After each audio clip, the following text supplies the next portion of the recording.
Hello everyone, welcome to Tutti Tut. So in this session we will see Assistant Engineer TS SPDCL question paper. Okay, so from the power systems whatever questions came, we will see those questions in this session. Okay, similarly other subjects also we have already uploaded, just see those videos also. Okay, see the first question, flue gases after leaving the boiler in a thermal power plant passes through following components. Okay, so flue gases where it will be coming means in thermal power station only. Okay, so from the boiler, okay, so just see, for the boiler we will be sending coal input and air input we will be sending and water input also we will be sending. Okay, so three we are sending, and from these what we will get as the output, steam we will get as the output, and with this, okay, so there will be ash component also coming. Okay, so that means bottom ash will be there, fly ash will be there. Okay, so whatever is very heavy, okay, so that will come in the down, that will be called as bottom ash, and whatever is having less weight it will try to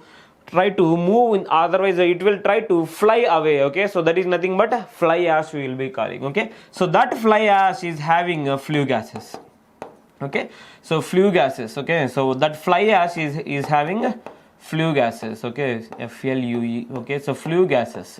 Okay, so that flue gases are having more high temperature, that's why what we are doing, we will utilize that high temperature. Okay, so that's why first we will send those flue gases through some components. Okay, what are those components, we will just observe. Okay, so first this steam we can heat, right, by using this flue gases. First we will heat the steam in this one, and next we will heat this water. Okay, so this is demineralized water and which is already prepared at low pressure and high pressure. Next whatever air we are taking through the air preheater we were just taking inside, and on that, okay, after that it will go to electrostatic precipitator. After that only it will go to the outside using the chimney. At the chimney we will be having ID fan. Okay, now you see one thing. Okay, so last component is ID fan. Okay, so what they have given about all the following. Okay, so you identify the correct order of components which appear in the path of flue gases. Okay, so last we should be having ID fan. Okay, it's okay, last we will be having ID fan. Okay, so next, before that what we need to have, air preheater. Okay, so first steam, next water, next air. Okay, so this is the order. Okay, so where the steam is going, in the superheater. Okay, in the superheater steam will be going. Okay, this is nothing but superheater. Okay, so this is nothing but, so another one is economizer. Okay, so this is economizer. Okay, so like that, so we have to understand. Okay, so anyway you see order. Okay, so first it is going to superheater, next economizer, next air preheater, next ID fan. Okay, so option A only correct. Okay, so 3 4 2 1. Okay, that is the option for us. Okay, so anyway you see 2 and 1 is here, no need to check. Okay, so any two, last one is ID fan, before that air preheater, this is the correct option, that's it. Okay, next question, a three-phase 3-wire transmission line carries following currents in phase A, B and C respectively, 400 minus J110. Okay, so minus 350 minus J120 amperes and 400 plus J80 amperes. Calculate the zero sequence current. Okay, so they have given, so all the phase currents they have mentioned. Okay, so IA, IB and IC they have given, and they are asking about IA naught. Zero sequence current for IA naught, IB naught, IC naught, all three same only. So anyway, IA naught is equals to, what is the formula, IA plus IB plus IC divided by 3. Okay, so that is the formula. So anyway you can remember the complete matrix. Okay, remember the matrix, sequence matrix, we can just remember directly. So from that you will be getting all this. Okay, so IA plus IB plus IC, if you just calculate 400 plus 400, 800 minus 350, that will be equal to 450. Okay, so 800 minus 350 is nothing but 450. Okay, 450, and the next imaginary component, so minus J110 minus J120 and plus J80 it is. Okay, so that means here 230 is there. Okay, so minus 230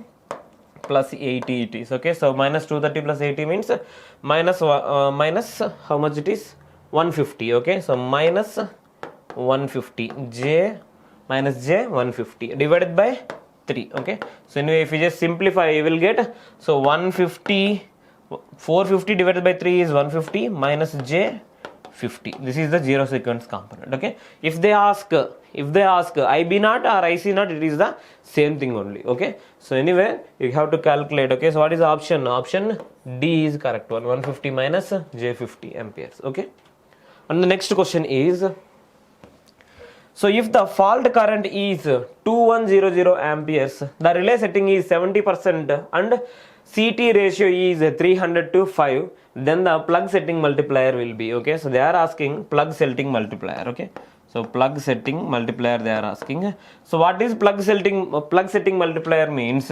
So fault current referred to primary. Okay, so referred, otherwise original fault current. Okay, so whatever in the line, okay, that fault current. Okay, so fault current referred. Okay, so referred to primary. Okay, otherwise original fault current. Okay, we will consider. Okay, fault current divided by so CT ratio. Okay, so CT ratio into okay, so relay setting multiplier. Okay, so relay setting multiplier, otherwise. Okay, so whatever relay setting they have given, this is 70%. Okay, 70% means what is this is relay setting only. Okay, this is whatever we have to write down here, this is a relay setting multiplier. Okay, relay setting multiplier means if 70% of this 5 amperes is coming, then relay need to operate. That is the idea. Okay, so that means 70% of 5, what it is, that is nothing but relay setting multiplier. Okay, so you can write down 70% means 70 by 100 into 5, that is nothing but relay setting multiplier. Okay, and CT ratio is nothing but, so the CT generally current ratio only we have to they will be giving. Okay, so 300 by 5. Okay, anyway just substitute 2100. Okay, so divided by 300 by 5 into 70%. Okay, 70% means 7 by 10. Okay, 7 by 10 into 5 it is. Okay, so anyway you can just simplify this one. So 5 will be cancelled, 10. Okay, so and this 0 will be cancelled, so then 30 into 7 you will get. Okay, so that is nothing but 2100 divided by 30 into 7. Okay, so there is nothing but 210. Okay, so 10 cities. Okay, 10. Okay, 10 cities, then you will get plug setting multiplier is nothing but 10. Okay, so it will be 10. Okay, so what is the option A is correct one for this. Okay, that is the answer. Okay, and the next question is, a synchronous motor is rated 100 kVA 10 kilovolt and has a reactance of 33 ohms. The percentage reactance of the motor is given by. Okay, so generally MVA rating we will consider. Okay, so that's why I am writing this one as 0.1 MVA. Okay, so generally we will consider like this, apparent power will consider in terms of MVA in the calculations, and voltage in terms of kV only. Okay, so anyway they have given reactance they have given, that means actual value they have given, and they are asking percentage reactance of the motor. Okay, so that's what they are asking.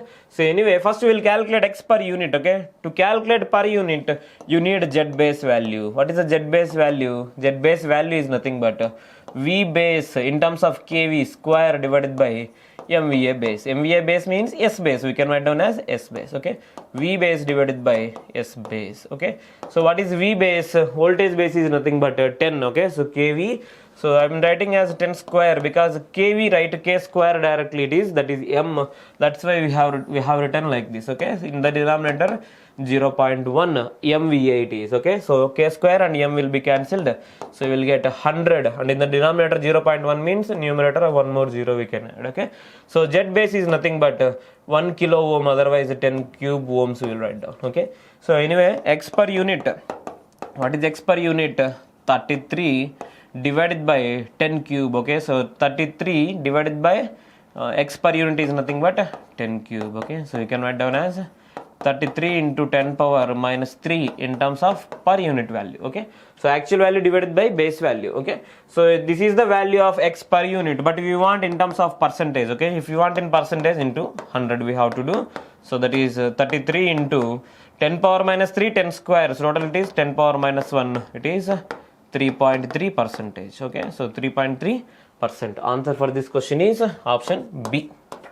Okay, The next question, the Corona loss for 400 kV 50 Hz system is 3 kilowatt per kilo ohm per phase. Okay, what is the Corona loss if the system operates for DC with the same configuration? Okay, same configuration they told. Same configuration means all other parameters are same only. Okay, so only frequency is changing, that's what they have mentioned. Anyway, Corona loss, okay, so whatever they have mentioned, Corona loss of the 50 Hz system is 3 kilowatt. Okay, it is 3 kilowatt. Okay, so anyway, Corona, electrical Corona is directly proportional to F plus 25. Okay, so F plus 25. Anyway, Corona loss for, okay, so I'm just writing Corona loss for frequency of 50 divided by Corona loss. Okay, so Corona loss for frequency equal to DC means 0. Okay, this is nothing but a DC. Okay, so that will be equal to, so for this 50 plus 25 it is. Okay, so for this 50 plus 25 means 75. Okay, so anyway write down 50 plus 25. For this directly 0 plus 25. Okay, so 0 plus 25 only will get. Okay, so anyway you see 25 once, 25 3 times. Okay, so you can calculate. So what is the DC means Corona loss for DC, it will go this side and 3 will come this side. So Corona loss, okay, so Corona loss for DC system is equals to Corona loss of 50 Hz system divided by 3. Okay, so for Corona loss for 50 Hz system is 3 kilowatt divided by 3 means 1 kilowatt per kilometer per phase you will get. Option C is the correct one. Okay, next question. Halo conductors are used in transmission lines too. Okay, so direct question, and many more times they have asked, even in SSC junior engineer exam, in any AE exam, okay, assistant engineer type or PSU exams, these models. Okay, so why bundle conductors are used, why solid conductors are used. Okay, comparison. Okay, solid conductor, bundle conductor, solid conductor, standard conductor. Okay, solid conductor, composite, standard conductor. Okay, so what is the differences, all these things we have to know. Okay, similarly, so this is also one of the direct bit only. Halo conductors are used in transmission lines to reduce the corona. Okay, so this is important bit only, and there are so many other bits also like this. Okay, you can check our classes, and these are all we have discussed already, this model of questions, even the other model also. Okay, so I will tell you when we discuss this one. Okay, so the next question, Ringman distribution is preferred to a radial system because. Okay, Ringman distribution they are asking, that is the thing, but advantage of Ringman distribution system compared to radial distribution system. Okay, so what is radial distribution system means, for the entire distributor all the loads will be connected. Okay, generally both sides I'm just representing like this. Okay, so Ringman, this is radial distribution system, fed from only one end, fed from both the ends. Okay, so in this case what will happen means, at some point you will get the low voltage. Okay, that means some of the loads you will be getting some low voltage. Okay, so this is the common thing in the distribution system. Okay, to avoid this one, what we have to do is, instead of going for the radial distribution system, we will go for the Ringman distribution. Okay, for this 2 or 3 sources will be there. Okay, so whenever you follow like this, see these are all loads. Okay, loads. So whenever you follow Ringman distribution system, then automatically voltage profile will improve. Okay, that means voltage drops will decrease. Okay, and similarly one more thing, there are so many sources connected. Okay, so many different ways are there for the power supply, so power supply reliability is also increases. Okay, so answer for this question is voltage drop in the feeder is less and supply is more reliable. Okay, so generally they have to mention it is not the feeder, it is distributor. Okay, so we have to consider as a distributor it is. Okay, so anyway for the feeder directly there are no loads are connected. Okay, so anyway answer for this question is option A. Okay, and the next question is, the effect on the inductance and capacitance of a transmission line with increase in transmission tower height will be. Okay, so what they are telling, the transmission towers, if you increase the height of that one, okay, how inductance will change, how capacitance will change, that's what they are asking. Okay, you see inductance, line inductance. Okay, generally for any transmission line, inductance means it is a series parameter, capacitance means it is a shunt parameter. Okay, so for the calculation of inductance between the lines, okay, so for example 3-phase lines. Okay, so 3-phase lines, first phase, second phase, third phase, horizontal configuration. Okay, or you can consider even the vertical configuration also, distance between the phases is not changing.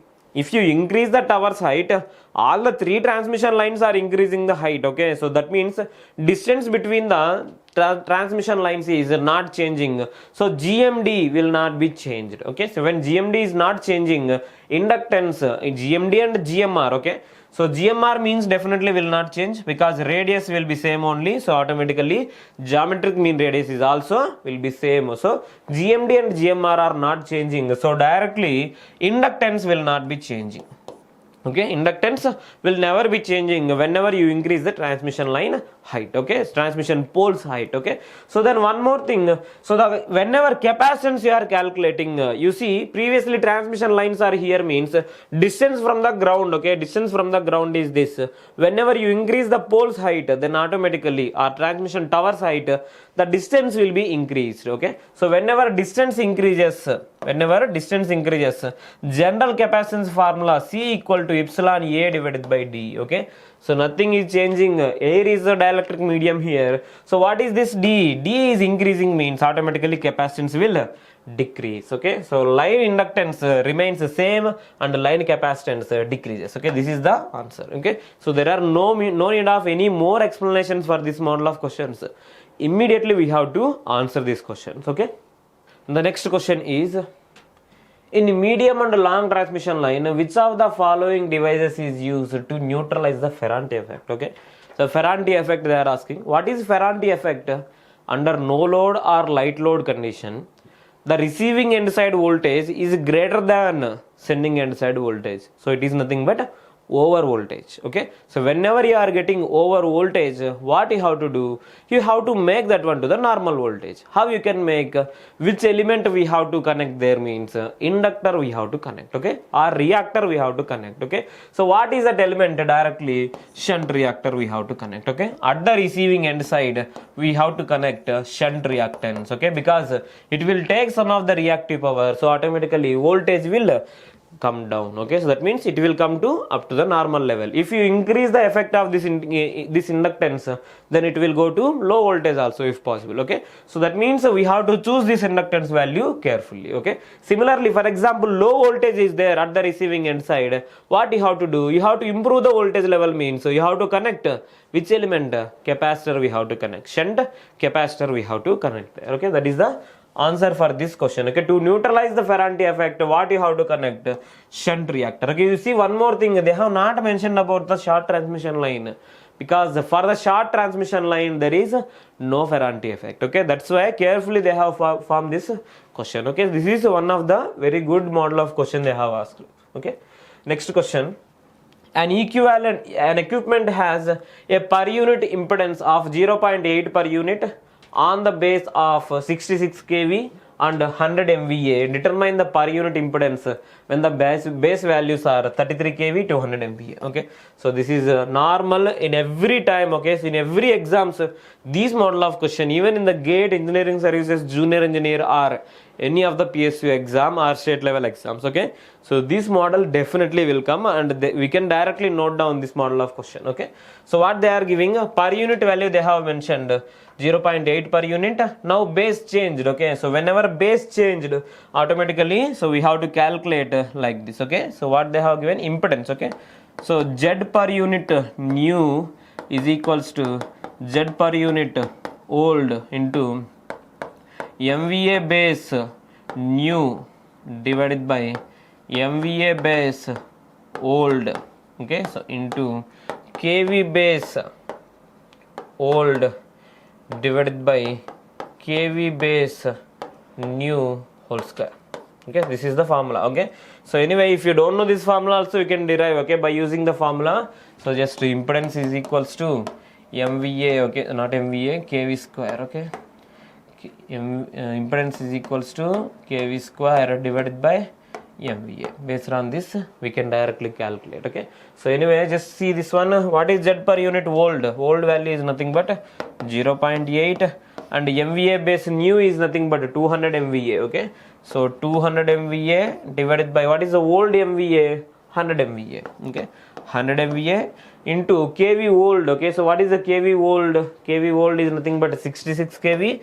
KV new is nothing but 33 kV, okay?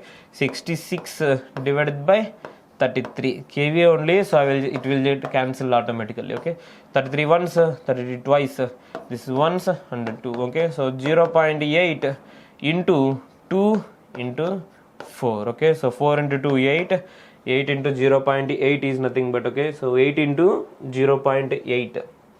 okay, so 8 into 0.8 it is. Okay, so what is the answer? 1.6. okay, so 1 point, not 1 point. Okay, so 8 into 0.8. okay, so 8 into 8 is 64. okay, so 6.4 it is. okay, 6.4 option is there, right? Option is there. Okay, 6.4 per unit. okay, option C is the correct one for this. okay, 6.4 per unit. okay, this is the answer. okay, so with this the power system questions also we have discussed. okay, so these are all some of the questions, what is not some, all the questions we have discussed. okay, you see the other things also, subject wise we are giving the questions. okay, with all explanations. If you feel anything is wrong or you want any more explanations, you can directly ask us, otherwise you can call to our numbers also. okay, we will be directly talking to you and we will explain about all your exam preparations and whatever doubts you have. okay, thank you so much.